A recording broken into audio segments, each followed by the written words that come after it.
વડોદરા શહેરના દાંડિયા બજાર વિસ્તારમાં આવેલી ગેસ કંપનીની ઓફિસમાં ત્રીજા માળે એસીમાંથી ગેસ લીકેજ થતાં થોડા સમય માટે દોડધામ મચી ગઈ હતી.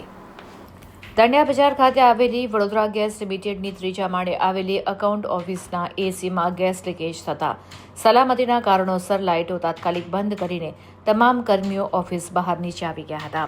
વડોદરા ગેસ લિમિટેડ અને ગેલનું સંયુક્ત સાહસ છે. દાંડિયા બજાર ખાતે આવેલી ઓફિસના ત્રીજા માળે અકાઉન્ટ વિભાગ છે. નિયત સમય તમામ માળે ઓફિસ ધમધમતી થઈ હતી, પરંતુ ત્રીજા માળે આવેલી અકાઉન્ટ ઓફિસના ચાલુ કરાયેલા એર કન્ડિશન મશીનમાંથી અચાનક ગેસ લીકેજ શરૂ થયો હતો. સમગ્ર ઓફિસમાં ગેસની દુર્ગંધ ફેલાતા સલામતીના કારણોસર તમામ લાઇટો બંધ કરી દેવાઈ હતી. ત્યારબાદ 93 માળના કર્મચારીઓ પણ લાઇટો બંધ કરીને નીચે ગ્રાઉન્ડ ફ્લોર પર ઉતરી આવ્યા હતા. જો કે 10 મિનિટથી ગેસ લીકેજ થવા છતાં ફાયર બ્રિગેડ તંત્ર ઘટના સ્થળ ઉપર પહોંચ્યું ન હતું. જો કે એર કન્ડિશનમાંથી ગેસ લીકેજ થયો હોવાની બાબતને સ્થાનિક સિક્યુરિટી ગાર્ડે પણ સમર્થન કર્યું હતું.